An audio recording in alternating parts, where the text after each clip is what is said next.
Welcome back to Jonny's Quest, the game that you play in the comments. Now before we start, I want to apologize for the delay in uploads, but as you may be able to tell, the delay was so we could enhance the quality here. You think you're the king? I have spent way more money than I should at Spirit Halloween, but it's all for you guys. But where were we? When we last left off, our hero Jim Chatterson was taken to an inn, only to see the town was up in smoke when he awoke. He had a moral dilemma on his hands. Did he try to help the town? Did he try to help the bandits? Or did he try to use the commotion to help himself? That, my friends, was up to you. And starting now, to represent Jim Chatterson, I'm going to be using fan art from my Discord server, and I encourage any artist to make your own renditions of Chat that will show up in episodes later on. Just make your Discord handle what you want to be credited by. But anyway, back to the action. As a talented chef, Chat's first instinct was to run to the kitchen for some knives. His skills with the blade would surely help him in the upcoming battle, but with nothing more than a pocket knife, he'd need something to deal a little bit more damage. So Chat rushed through the end of the bottom floor where there was a small bar with a kitchen behind it. People were rushing around frantically, so Chat decided this would be the perfect time to try out his invisibility. He snuck past the crowds and made his way into the kitchen, where he found a single chef's knife haphazardly stuck in a wooden cutting board.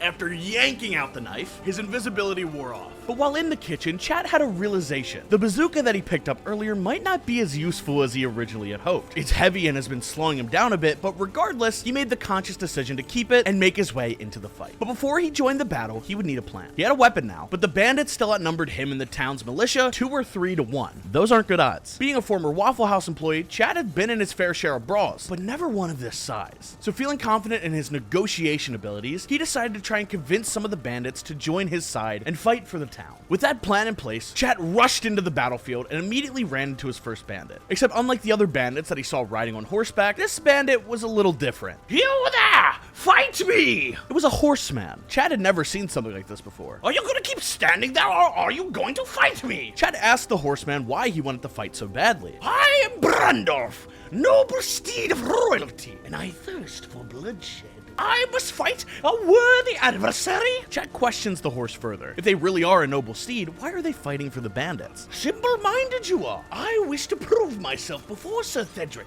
the protector of this town. Chat argues that the best way to prove themselves before Sir Thedric, who you gathered to be the knight that you met at the gate, is to join the village's side and defeat the bandits.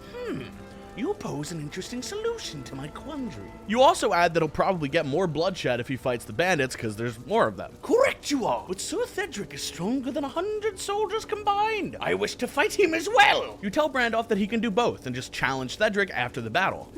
Yes. Your words intrigue me, traveler. Yes, I shall turn coat on these bandits. They only hired me as muscle anyway. With that, Brandolph the horseman rushed back the opposite way from which he came to slay foes left and right. You join the fight as well, taking out 3 men with your blades. And before long, the commotion had finally stopped. Fires were being put out, and what bandits remained were tied up in the town square, ready for judgment. As you approach the town square, you notice Sir Thedric. He gestures his sword in your general direction. Halt, outsider. You stop in your tracks. Are you responsible for this? You slowly realize the severity of this situation. You are an outsider here. Are you responsible for the ashes of my home? But before you can respond, Brandolph steps in. Do not fret, Sir Thedric. He is not to blame for this attack. And who might you be, horseman? I am Brandorf, and I wish to become a noble steed. These bandits hired me to cause some havoc in the town, but I turned on them thanks to this traveler. Now both Sir Thedric and Brandolph are looking at you for response, but you aren't quite sure what to say. So in the comments, I'd like you to tell me what you say. How do you describe what just happened? Do you tell the truth? Do you sprinkle in a lie or two? You could gain favor with any of the parties here, or even make a sneak attack while everyone's guards are down. But that's for you to decide next time on Jonny's Quest.